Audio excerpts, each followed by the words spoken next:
Já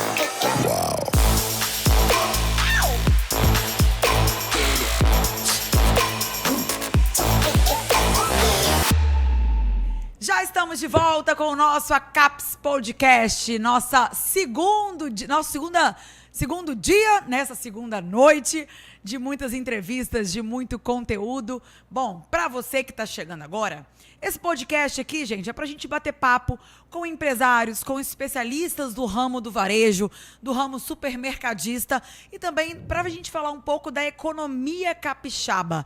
Ouvimos dezenas de pessoas da área, especialistas, e aí que a gente segue batendo esse papo para poder levar para vocês de casa um pouquinho do que está rolando aqui nessa feira que é tão importante para o mercado capixaba.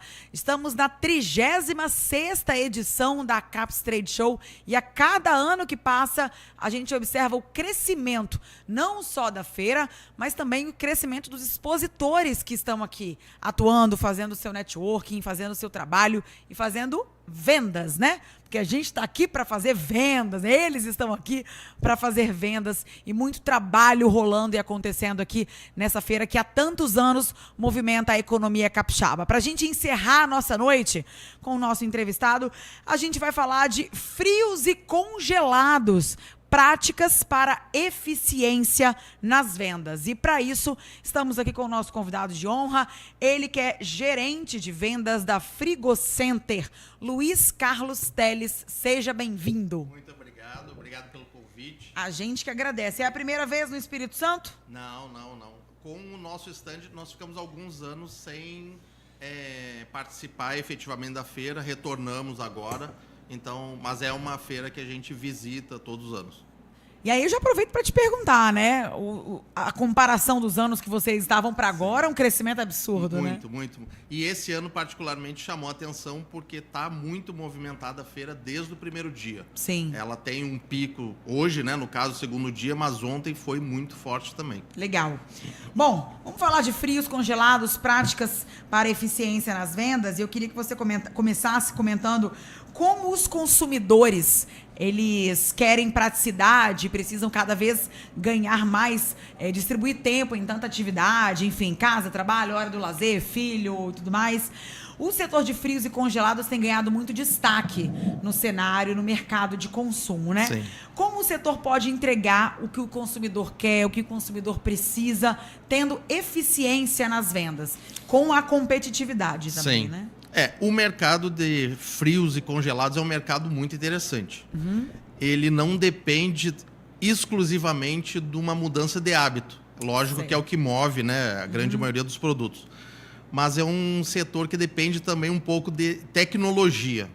E aí, quando eu falo em tecnologia, a gente tem ciclos, né, dessa linha de produto que depende, por exemplo, da criação no micro-ondas, que a gente viveu lá atrás. Air fryer. E que agora a gente está vivendo com air fryer, né?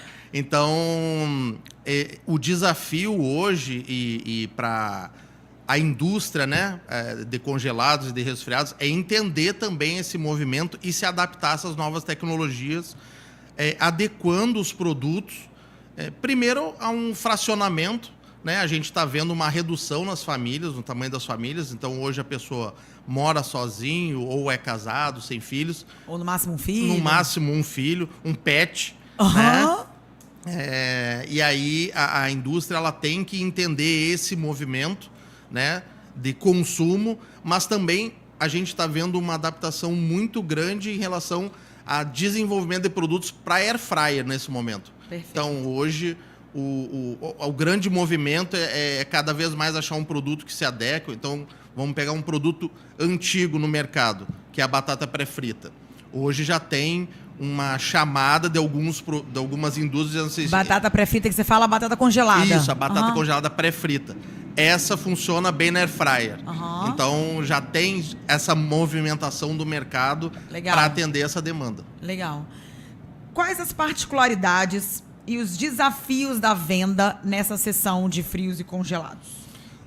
A grande particularidade do setor de frios, ela é diferente, né? São setores diferentes. Então, quando a gente olha para o frios, o grande desafio é a validade. Uma pausa. O que a gente pode citar de setor de frios? O frios a gente fala presunto, mussarela, né? Os embutidos em geral, né? A gente fala também hoje de um pão de alho. Okay. A gente Manteigas. Manteiga, laticínios todos. Tudo, então, né? assim, esse é o mundo do refrigerado, né? Aí, quando a gente vai para o congelado, a gente já não tem um problema, porque são geralmente validades muito longas. Ok. Né? Então, o grande desafio do frio, ele é fazer produtos que que consigam ter um ciclo curto de vida, né? Então gere uma demanda de consumo rápida. Na outra ponta, o congelado, a gente ainda tem um paradigma no Brasil, e aí pegando já para proteínas, né? Para carne bovina, para carne de frango, tá. Que o resfriado é melhor que o congelado. Então, quando a gente vai para carne bovina, ainda há uma preferência pelo resfriado do que do congelado. Então, os desafios são... primeiro, o lançamento, né? É um setor que tem que estar sempre em constante movimento, né? A gente vê os grandes players aí lançando produto. A gente já tem hoje linhas com menos sódio, sem lactose, sem glúten, o vegano, né? Então, toda essa tendência que está existindo tem que estar muito perceptível ao varejista, né? Ao supermercadista. E também, lógico, olhando um pouquinho o food service, também ele tem que ampliar o cardápio dele para atender todo esse consumo que está mudando, ele está migrando.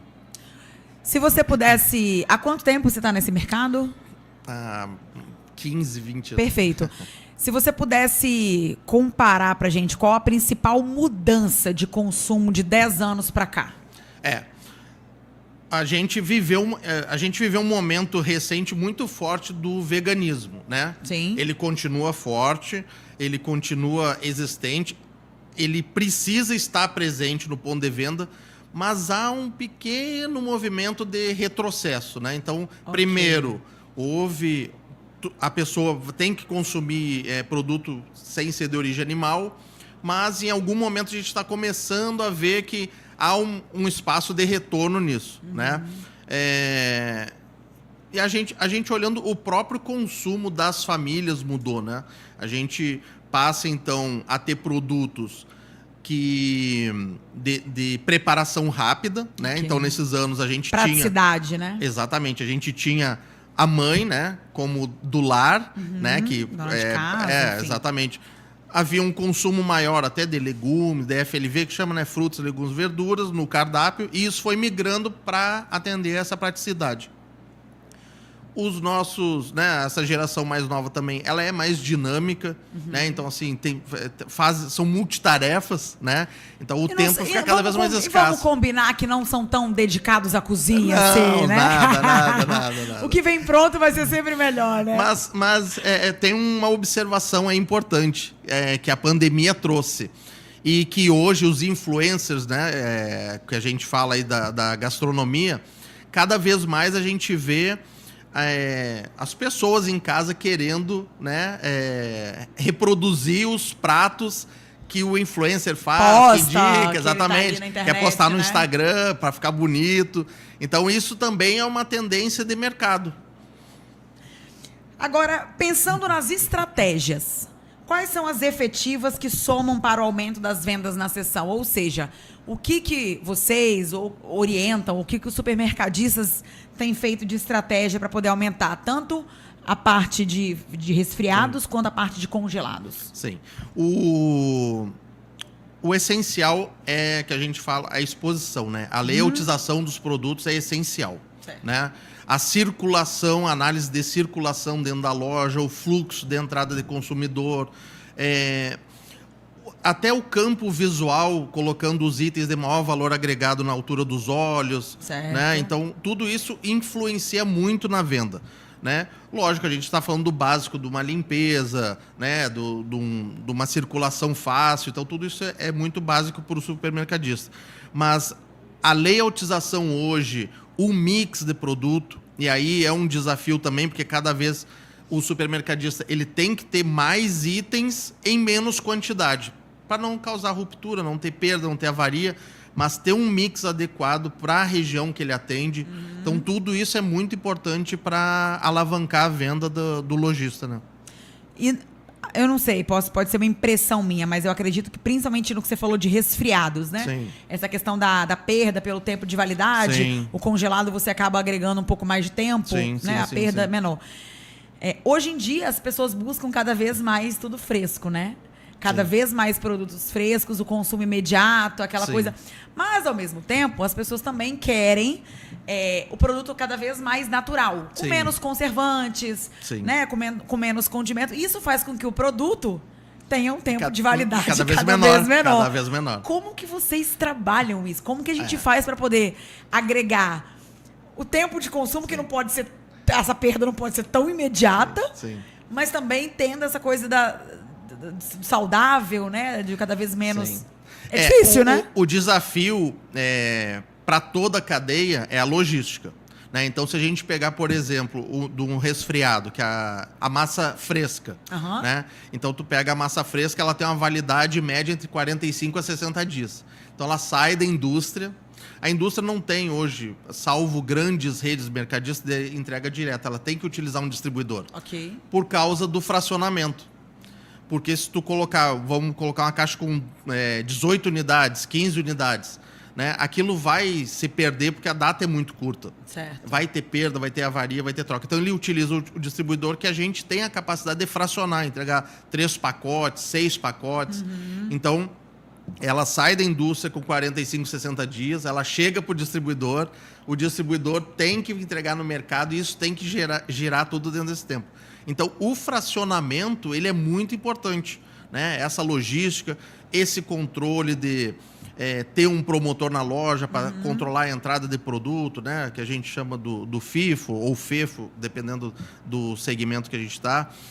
Isso é muito importante para o lojista, né? Colocar a validade primeiro na frente, expor bem o produto, fazer promoções conforme essa validade está ficando mais curta. Então, tudo isso demanda de uma logística muito grande, tanto de compras como da gente que está vendendo, para atender o consumidor que tem esse produto sempre fresco, sempre pronto para usar, com bom aspecto e cada vez mais natural, mesmo com ingrediente natural, integral, tudo isso que a gente tem acompanhado aí bem de perto e é uma tendência. Mas isso que eu ia te perguntar, como que você enxerga esse movimento para daqui a poucos anos? Então, isso é uma tendência de consumo, né? Há cada vez mais uma preocupação com a saúde, com a alimentação. Sim. Né? Então, hoje está mais do que claro que a longevidade ela está atrelada diretamente Perfeito. à alimentação. Né? Então, Os hábitos de consumo, né? sim, eles vão continuar nessa caminhada que estão, que hoje eles, se pegar todas as pessoas que têm canal, os influencers e tudo, eles basicamente é proteína, né? Que o consumo é maior, e aí pega alguns tipos de legume, faz substituição de alimento. Tudo isso é uma tendência, né? Então, eu acredito muito que a gente vai cada vez mais migrar um pouco. O fast food também está se adaptando a isso. Então, não é só o varejista. As linhas de pronto preparo, né? Micro-ondas, air fryer, os produtos também estão se adaptando a isso. Então, hoje, por exemplo, a gente tem uma indústria que ela produz uma pizza... a base da massa é de pão de queijo. Então, é sem glúten, é sem lactose. Tá. É toda essa preocupação, né, com o bem-estar, tanto animal quanto para o ser humano. E isso é uma tendência, sem dúvida nenhuma. Perfeito. Luiz, muito obrigada. Eu que agradeço pela oportunidade. Presença, do bate-papo aqui que a gente fica só degustando mentalmente, né? Nos frios, nos resfriados. Isso. Muitíssimo obrigada. Eu que agradeço. A feira ainda tá rolando, amanhã ainda tem muito trabalho para vocês, tem muito network, muito business, muitas vendas para fazer, né? Com certeza. Muitíssimo obrigada pela sua presença, pela sua contribuição com a gente aqui, viu? Muito obrigado. Ótima feira para você. Para nós. E a gente vai encerrando o nosso podcast, nosso Acaps Podcast desta quarta-feira. Amanhã, a partir das 2h da tarde, tem muito conteúdo, tem muito mais entrevistas esperando por vocês que acompanham a gente aqui todos os dias. É o terceiro e último dia de Acaps Trade Show e claro que a gente conta com a sua companhia. Muito obrigada pelo carinho. Eu te espero amanhã a partir das 2h da tarde. Boa noite e até lá. Wow.